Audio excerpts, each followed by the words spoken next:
آدم علیه السلام ورته وویل وی قابل ستا دا خور به حابل ته ورکو او د حابل دا خور به تاله درکو ځکه دغه طریقه ده او دغه شریعت دی.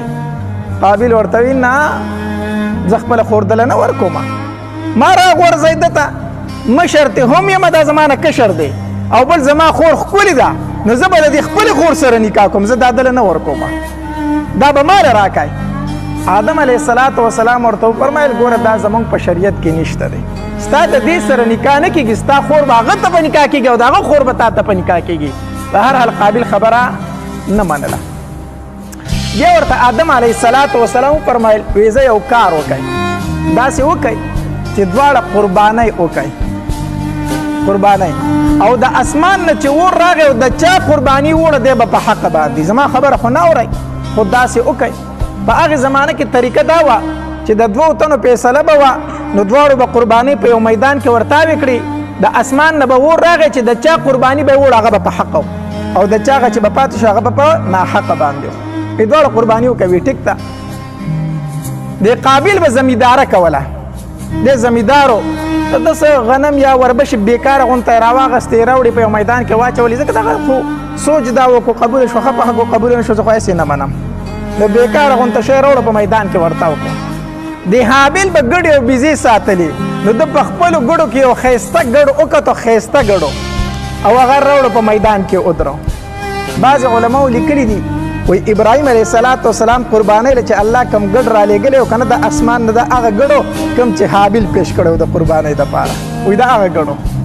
حابل ښایسته ګډ راوړو میدان کې ودرو. آدم علیه السلام بچي ولاړ دي، د اسمان نه اور راغی، د حابل هغه ګډې وړو، د قابل هغه غنم یا وربشې پاتې شو. د دغې ځای نه نور حسد واغستو، ښه دا خو زه ښه بې عزته شومه، دا خو زما ښه بې عزتي وشوله. بس په زړه کې دا فیصله وکړله چې بله لار نشته دی، خو دکه یوه لار ده چې دا حابل د مخې نه لر کم دی مړ کړه. دا وسوسه ورته شیطان ور واچوله. آدم علیه السلام په دغې ورځو کې حج له لاړ، چې حج له لاړ شیطان راغی قابل ته دا وسوسه واچوله چې ګورې دا خور کو هر کله یې دې ورور له به دې ورکوي، کو هر کله ستا دا خور به دته واده کېږي او د دې نه ته خلاصېږي، خو طریقه یې دا ده چې د حابل مړ کړه چې دا خور به درته پاتې شي. شیطان ورته دا وسوسه واچوله، دی راولګېدو، حابل یې قتل کړو، خپل ورور یې ووجه. چې خپل ورور یې ووجه، آدم علیه اوس دا خو په مخ د ځمکې لومبې قتل و، لومبې مرګ و چې هغه یې ووجه. اوس ورله چل نه ورته چې د دې ورور سره اوس وکم سو، د ده سره څه چل وکړمه، ځکه د ښخېدو چل خو بیا نه ورته مخکې له دې نه مرګ نه و شوی، نو مخکې مرګ نه و شوی. الله تبارک وتعالی دوه کارغان راولېږلو، بعضې وایي چې دا کارغان نه و، فرشتې وي خو په شکل د کارغانو کې وو، بعضې وایي چې نه صحیح کارغان و. به هر حال دوه کارغان رالو، جګړه یې وکړه، دا یو کارغه راولګېده، دا بل یې مړ کړو. چې دا بل یې مړ کړو، دا کارغه راولګېده، زر زر یې په خپو باندې ځای وکنستو او دا خپل ملګری ورته ټېل و او بیا یې په پنجو خاورې ور واړولې. او ده خو پوه شو چې دا خو یې ما ته چل وخو، ده په دغې ټایم کې افسوس وکړو، هی افسوس زه خو د کارغه نه لاندې شوم.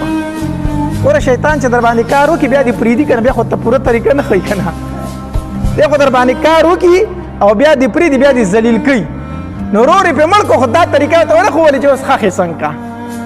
نو چې کارغانو ته یې وکتل نو دی پوه شو دا خو زه د کارغه نه هم کمزوری شوم، زه یې وکنستو، خپل ورور یې پکې څه کړو دپن کړو، وایي زه له ده نه خلاص شوم.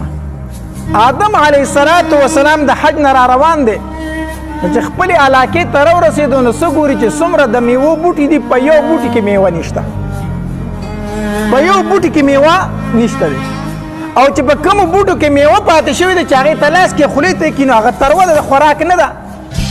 آدم علیه السلام حیران شو چې دا ټول حالات خو بدل دي، داسې چل دی، داسې چل شوی دی، دا خو په دې ځمکه کې لوی انقلاب راغلی دی، په لکاو په کروړاو بوټي دي د میوه، هغې کې میوه نشته دی، او کومو کې چې میوه د هغه د خوراک نه ده، چې دا په دې ځمکه کې کوم انقلاب بدلون راغلی، داسې چل شوی دی.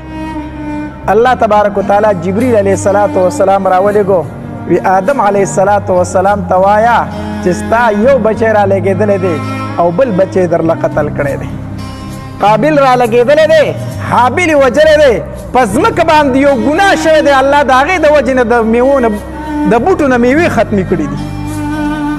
الله دومره خفه شوی دی، الله دومره ناراضه شوی دی، ځکه په ځمکه دا انقلاب راوستی دی. ستا زوی ګناه کړی دی. حدیث مبارک کې راځي نبی علیه الصلاۃ والسلام فرمایي په مخ د ځمکه تر قیامته پورې چې څومره په ناحقه باندې قتلونه کېږي په دې کې د قابل حصه ده. په دې کې د قابل تر قیامته پورې چې څومره په ناحقه قتلونه دي په دې ټولو ګناهونو کې حصه د چا ده؟ د قابل ده. ځکه په مخ د ځمکه اول ګناه دا قابل کړی دی چې خپل ورور په ناحقه وجلی دی. دا قابل ولې دومره ذلیله شو؟ ولې دومره بدبخته شو؟ ولې تر قیامته پورې په هر قتل کې د هغه حصه ده؟ دا ولې؟ حسد یې کړی. صحیح کړی و؟ حسد یې کړی و. حسد، دا حسد دومره لویه ګناه ده. یوه خبره زما ځان سره یاد وساتئ، یاد وساتئ، چا چې هم حسد کړی دی الله تبارک وتعالی دا حسدګر انسان، دا حاسد انسان ذلیل کړی دی، او د چا سره چې حسد شوی دی الله هغه ذلولی دی. نو ابلیس حسد کړی و د آدم علیه السلام سره. الله ابلیس تر قیامته پورې لعنتي کو. آدم علیه السلام الله پیغمبر جوړ کو، د ځمکې خلیفه یې جوړ کو. قابل حسد کړو د حابل سره. قابل الله تر قیامته پورې ذلیل کو، تر قیامته پورې بدبخت کو. کم په ناحقه ګناه چې کېږي پای کې د قابل حصه ده. حابل الله اوزلو داغه قرباني الله قبول کړه، او هغه قرباني الله ابراهیم علیه السلام لره ولېږله، هغه پې قرباني وکړله. الله حابل اوزلو. حسدګر انسان به ټول عمر ذلیل کیږي، او د چا سره چې حسد شوی دی الله هغه ذلولی دی. حاسد تباه شوی دی، ذلیل شوی، رسوا شوی دی. نو په مخ د ځمکه چې لومبی ګناه شوی هغه څه شوی دی؟ حسد شوی دی. حسد د نبی علیه السلام کفار ولې مخالفت کو؟ حدیث مبارک کې راځي کله چې نبی علیه السلام مدینه منورې ته هجرت وکړو نو د انصارو یو مشر صحابي هغه بیمار شوی و. نبی علیه السلام دغه پوښتنې له ورته چې دغه تپوس وکړي، خو په کوم څاروي باندې په کومه سورلۍ باندې چې ناستو په هغې باندې روانو نو داسې په لاره کې څه کسان ناستو، ګډ وډ ناستو، مسلمانان پکې مو، یهودیان پکې مو، مشرکان مو، خبرې اترې کولې ناستو. نبی علیه السلام چې په لاره باندې تېرېده نو د څاروي د خپو دوړې کولې، دوړې. نو دا دوړې په دې عبدالله بن ابی بن سلول رئیس المنافقین چې ورته ویلی شوی، خو په دغې ټایم کې لا منافق هم نه و، کافر و، ظاهري کلمه هم لا نه وویلې، په ده باندې ورلې. دا دوړې چې په ده باندې ورلې نو د نبي علیه السلام ته داسې په سپکه لهجه باندې اواز وکړو، ډېر سپک اواز یې ورته وکړو، مړی د څاروي دا دوړې دې په موږ راوستې، موږ دې څښا کړو د دوړو باندې. نبي علیه السلام ډېر سپکاوی وکړو.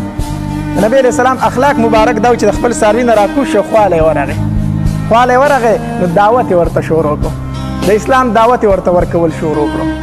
دا عبدالله بن ابی بن سلول ورته څه وایي؟ وایي دا خبرې موږ ته مه کوه، که دا خبرې دې ټیک وي او صحیح وي که نه بیا هم په خپل کور کې کوه، موږ پې بار مه تنګوه، موږ پې مه تنګوه. د نبي علیه السلام ډېره بېعزتي وکړه. نو هلته کې مسلمان صحابه کرام پکې هم ناست وو، نو هغې ورته وایي موږ ته به یې کوي، موږ ته به یې کوي، ته پاسه چې نه یې وړې. بهرحال د هغوی په خپل منځ کې جګړه شوه، چې جګړه کېده نو نبي علیه السلام هغه جګړه خلاصه کړه. هغه یې څه کړله؟ خلاصه کړه. نبی علیه السلام ته لاړه، هغې صحابي له د چا پوښتنې دي چې ورته مشر صحابي هغه سره چې کېناست، نبی علیه السلام هغې انصاري صحابي ته ګیله وکړه، وی ګوره عبدالله بن ابی بن سلول زما ډېره بېعزتي وکړه، ډېرې سپکې خبرې راته په دې لاره باندې وکړې.